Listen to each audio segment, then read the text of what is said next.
Marilyn Monroe? Dude, she was a total hoochie. No. When Sinatra hosts JFK and Monroe sway.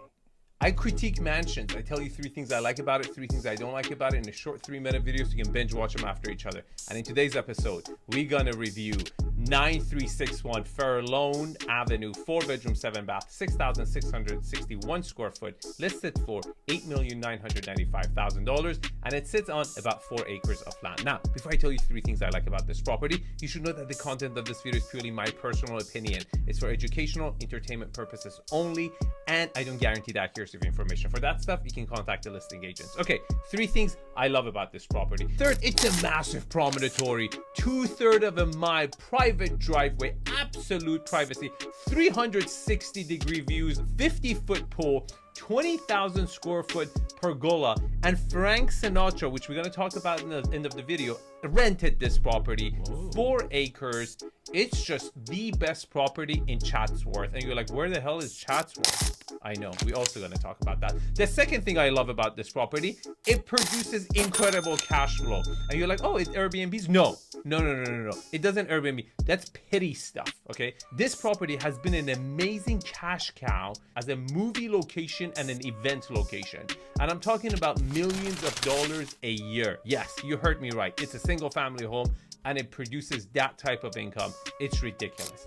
Now, the number one thing I love about this property is 𝐒𝐞𝐬𝐢𝐧𝐠. If you don't know what that means, 𝐒𝐞𝐬𝐢𝐧𝐠 is not a new SAT crash course that you have to take this year. No, it's opportunity in Turkish. And the reason I say that, because not just the 4 acres, there's another parcel which is on the same mountain, 9.5 acres, that come with this property. And there's an opportunity to build 10 units, houses with views, most of them, of the valley. And that just makes this such an interesting property. And for that reason, I've showed this property multiple times. As a real estate geek, I'm very interested and intrigued by the fact that you can cash flow this one while you're getting the permits for 10, and you can subdivide it and all the stuff that it produces, and then the history and Frank Sinatra, everything that we're going to get into. Okay, 3 things I don't like about this property, but if you want to see me fight a 400-pound sumo wrestler, follow me on Instagram. 3 things I don't like about this property. The third thing I don't like about this property, it's location. You're like, Chatsworth, where is that? You're busting out your map, unfolding it, looking at yourself in the mirror. It's like, do I even want to spend freaking $2 million in Chatsworth, let alone buying the most expensive house there? I don't blame you. But Chatsworth used to be a suburb of Los Angeles where there would be olive groves everywhere around here. So this was a vacation home at one point for Frank Sinatra. And right now it's a whole city, and the valley is packed with houses and everything. But it's a very unique opportunity with how much development is happening in city center in the valley, which would be Woodland Hills. This could be something actually you might want to consider. The second thing I don't like about this property is the architect. Now you're like, Arvin, you've lost your mind. William Pereira, you're crazy. He designed LAX. Dude, respect, but the guy was a federal building designer.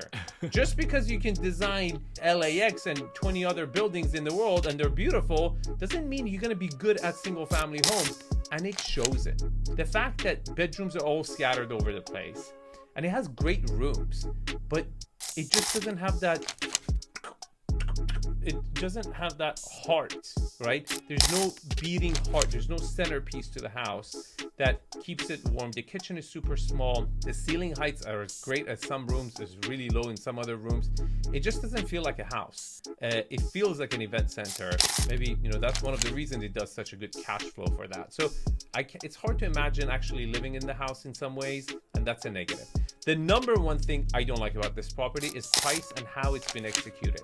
It's been up, down, listed for 21 million with the land and everything, and then separate and then tied together.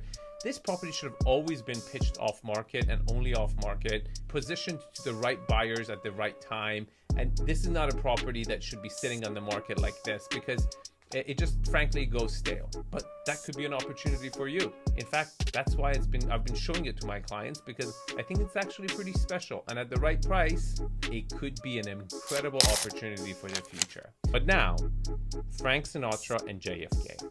So when Frank Sinatra was renting this property, apparently JFK and Monroe had an affair in the guest house in these pictures. This is a very historical property. It has some pedigree to it and is really special, but if you want me to help you with this property or any other property, feel free to reach out to me. Thanks for watching, and if you like this video, you will like this one or this one. You can, this part of the video is interactive. You can try to hit my head, aim for it, okay? And visit zipsmart.ai if you need a dashboard to get third-party opinion on home prices. Thanks for watching, and tell me in the comments what you think about this property, and then guess what? You gotta get out of here.